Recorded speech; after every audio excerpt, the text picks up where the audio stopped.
Okay, what we're going to do this morning is repair a loose binding on this Martin guitar. This is a authentic D-28 authentic 1941 authentic. And loose binding is a fairly common problem, especially on the new authentics and new Martin guitars. And the reason is, evidently, plastic binding tends to shrink anyways. And the compound changes over the years. Different solvents, different compounds go into it. The other thing is that maybe the glue that they're using now is a little weaker than they used to use because, again, environmental regulations. You got to get rid of the acetone. You got to get rid of the ketones. You got to get rid of the MEK. All that stuff that's an environmental hazard. Generally makes for a weaker, poorer glue, especially in a factory environment. And what I mean is, in a factory environment, you've got to get rid of that stuff. Whereas here, I've only got one guitar, so I can use whatever I want. Otherwise, the binding just popped off, and it has nothing to do with anything whatsoever as far as how I keep the guitar. The guitar is hanging up on my wall in a humidified room.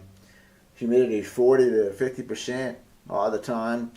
And I got the guitar down to play it the other day, and there's the binding loose. So it happened to my 37 authentic too, down here or over on the back. I forgot. It happened on this side, and I glued it back up. So we're going to do that. So here's the binding right here at the top. Let me show it to you here.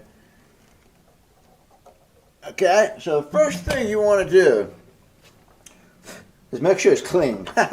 So I'm using a toothpick right here, and I'm just going to kind of run it in here just a little bit, real gently. Make sure there's no piece of wood sticking up in there. Then what I want to do is I want to test to see how well is it going to go down. So if I push it down right here, is it going to go fairly easily? Yeah, this one's okay, I mean, the reason it pops up like that is because it's shrunk. So we're going to go ahead and use the hairdryer trick and heat it up a little bit just to make it go in easier. So you're going to need a hairdryer or a heater of some sort. I'm going to use StuMac number 20 super glue, which is a medium. You could use a gel if you wanted to. I don't have I've got a gel. Here we go. The Gorilla super glue gel is just fine. The problem with the more gel you use is you can get a super glue buildup in there and not get the binding down flush, and then you've got a super glue buildup, and then that's hard to clean out. It looks ugly. So you want to use maybe the thinnest that you can get by with so that you can push it down, and it'll also absorb into the cracks a little bit better. Super thin, like a number 10, is probably not going to work good enough because it's not going to fill the gaps good enough in this case. I'm going to use tape. This is just your binding tape. I've got a toothpick, and I've got a blue cloth here. And I also have a little piece of wood here. Here we go. That I'm going to put super glue on. And I'm going to pick it up with the toothpick and work it in the hole. So the strategy that I'm going to use here is going to be to glue the edges here first, like that. And I'm going to use tape to hold those down, and then I'm going to get that last center section. And that's when I will heat it. So it's good to go ahead and get a couple pieces of tape, rip them off, get them ready. Because you're going to need all the hands you have to do this. I'm going to get 4 pieces of tape, lay it out there. I'm going to get my super glue and the cap seized on this one. So there we go. I've got this one. That piece of wood is right here. That's a nice clean side. Go ahead and glob me some super glue onto that. Be sure you don't set your guitar down on that. Okay. I'm going to pick up a little bit of this. I'll come over to the binding and smear it down into that groove right there.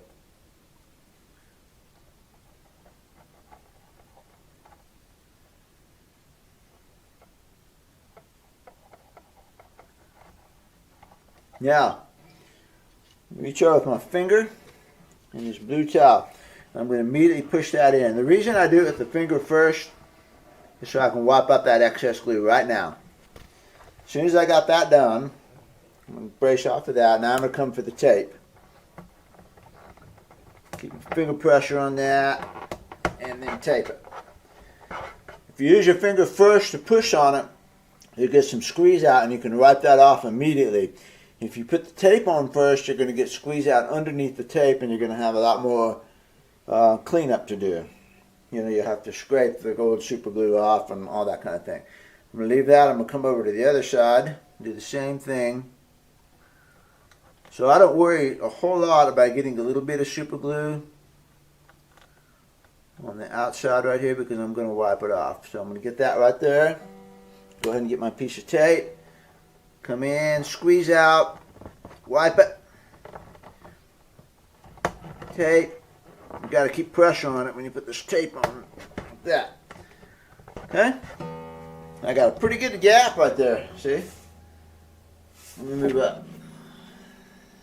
See, that binding is hanging out there, and it's not. If you try to force it in, it may hold, it may not. So we're going to heat it a little bit just to help our cause here. And it's always whether we're going to put the super glue in first or heat it because it's going to shrink a little bit. So let's go ahead and put some super glue in. Just wait a minute. Let me see how good it heats. Hair dryer's on.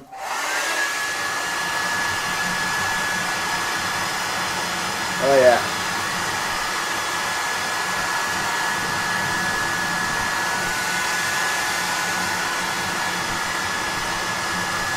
There we go. Doesn't take a lot of heat to make it pliable, you know, and I'm pushing with my thumb the whole time. I'm going to go ahead and load the crack all the way up now because I think I'm going to get this.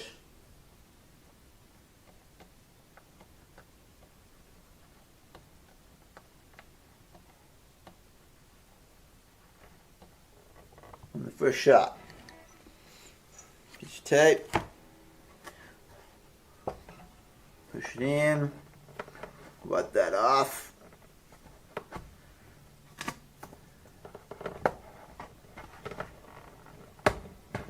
And I got it. It's good. Push that one in, wipe it off. Then the tape. Like that. Okay, I got one more little gap right there I want to fill with tape. Again, I'm going to come over here and I'm going to push it. If there's any squeeze out, I'm going to wipe it out right now. Come back, push, tape, like that. That does not hurt at this point. So go ahead and do a little hair dryer.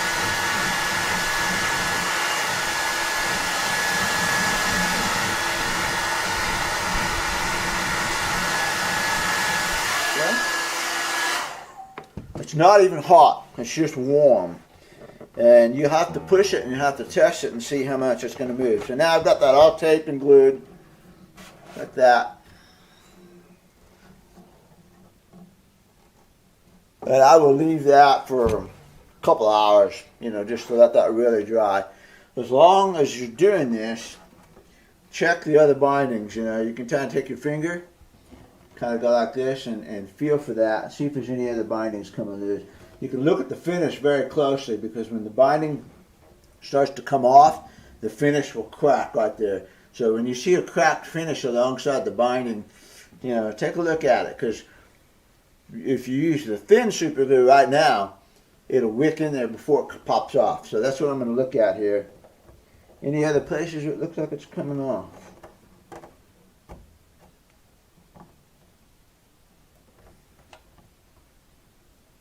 Looks okay. Checking the back here. The back's really susceptible because it rests on your leg and on your back and that kind of thing. And you can, you know, the finish is kind of worn away on this one, but that looks pretty good. I don't see any other places. You know, the finish is all nice and solid right on these. It'll come off at the waist, hardly ever out on the outer edges, you know.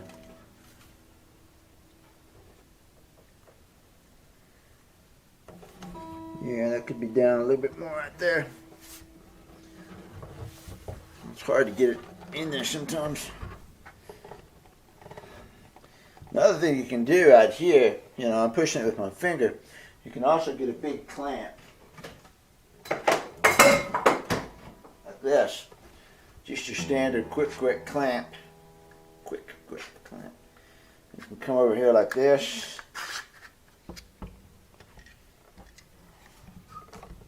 And put some pressure on it. And if you need to, take your paper towel, build up a pad, and put pressure on it right there.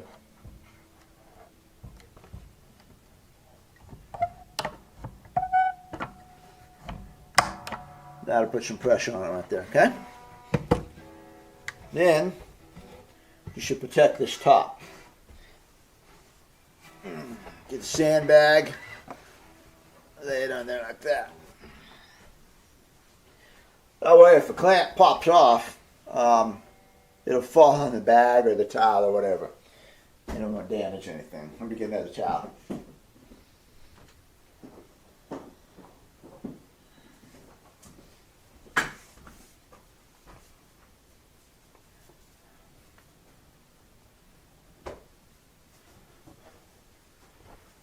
Slide that into here.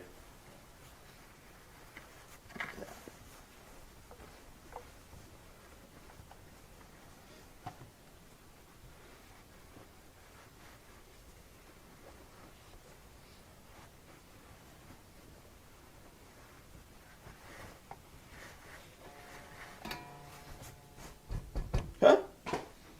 Leave it. Hours. So what I did there when I was looking at this, and another thing about using the number 20 sort of thing, it gives you a pretty decent drying time. You know, you've got a couple of minutes. When I look at it, the binding was tight this way, but on the back side here it wasn't pushed in. It's hard to get everything just right, you know. When they do it in the factory, they're not glue and binding on like that. They're glue and binding on it and they scrape it. So they're able to get everything nice and flush. And when you're repairing binding, you don't really have that option. So I saw that little edge, and I thought I'm going to go ahead and get it. So I put that clamp on there to push it in this way. The tape's holding it down from the top. The other one's pushing it in there. You could, you know, put some clamps on this way too, you know, to hold that binding. But it's really thin right there, and it's hard to get it. Whereas it's a wide binding on this side. But it's a thin binding from the top, so you can't really push it down on there. Because the only thing that came apart was the outer binding and not the herringbone and all that. So, okay, we'll leave that for a while. That's how you repair binding. Now, if you've got super glue squeeze out, we'll deal with that when I come back on this. But basically what I would do is take a razor blade that looks like this.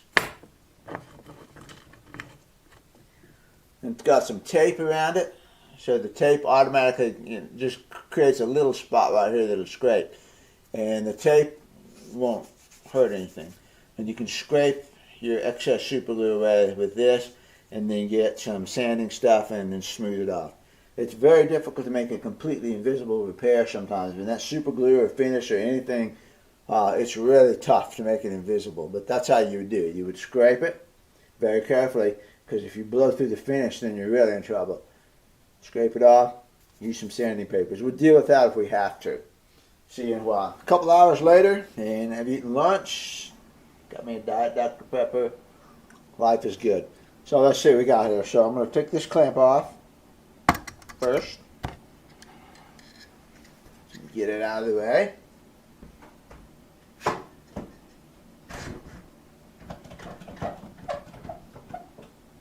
Of course, had I been thinking, I would have put the towels down first and then put the clamp. You know, I looked at that and I said, oh, so I got to grab the clamp now and put it on there. But if I'd been totally prepared, I would have put the towels down first, then put the clamp on. And let's see what's going on here. Looks good. Did y'all hear that little pop when I was clamping it? That was just the clamp. I was kind of like, oh, I'm going to crack this guitar right on the camera, but no. You do got to be careful about that when you're, you know, using clamps.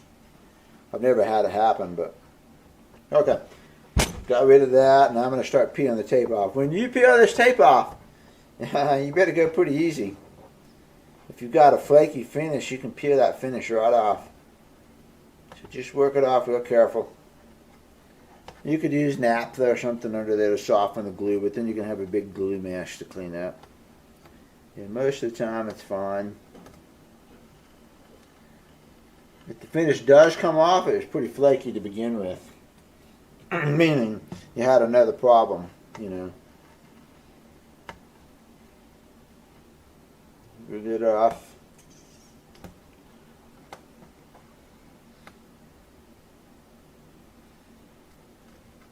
I like to kind of walk it off.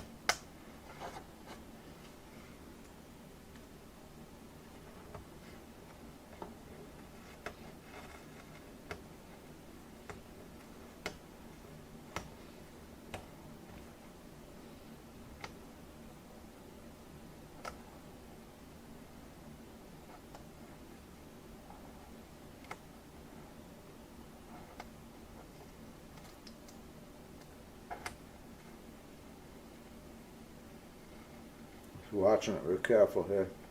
This is boring. Yeah.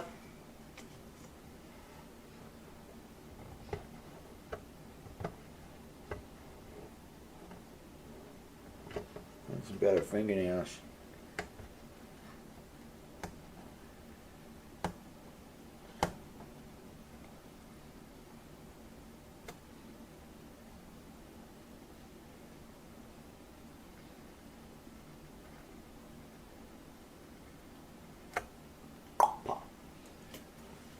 Okay.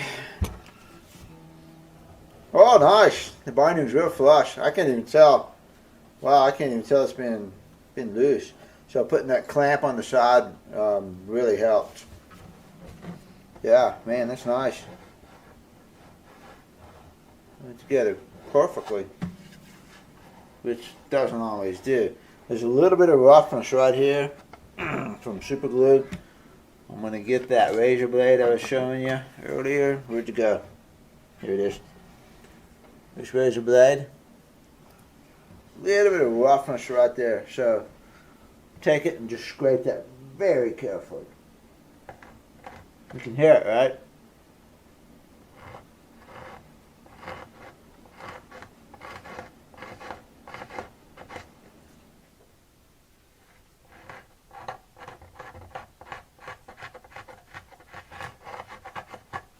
The razor, the glue might have gone up into the tape just a little bit. Not bad though, you know. It's just a smudge right now. A little bit right there. The reason I use the razor blade is because there'll be irregularities in the surface of the glue, and using the razor blade will get them all nice and smooth and flat, and then that makes it easier to sand it flat. If you try to sand it first and sand down all those peaks, it takes forever.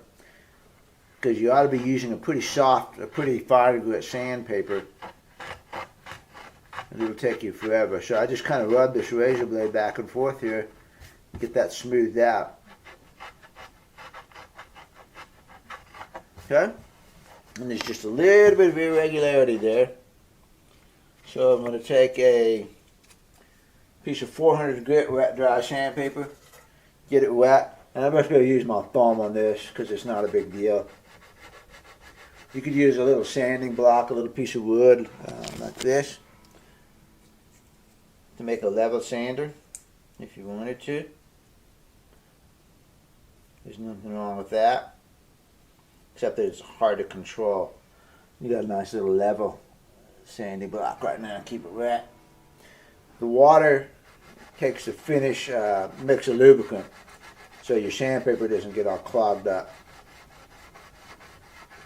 You can feel it getting smooth. When it gets smooth, stop, wipe it off, put it again. Just a little bit. Now, you really technically ought to use a finer and finer and finer grit of sandpaper, but I barely touched that. So really, and this guitar is kind of beat up already. Got a lot of wear marks on it. So I'm not going to bother getting it all shiny because it's dings all over the place. This is a cloth that's got quite a bit of this fine cut cleaner, McGuire's number 2. It's already, I use it all the time, so it's got stuff in it. And I'm just going to rub that.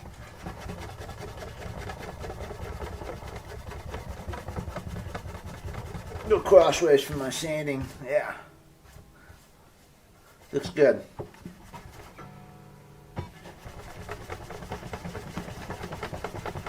I could fire up the drill bit and do this too, but I don't really want to polish it all that much. I want to keep this natural well mark, you know. Okay.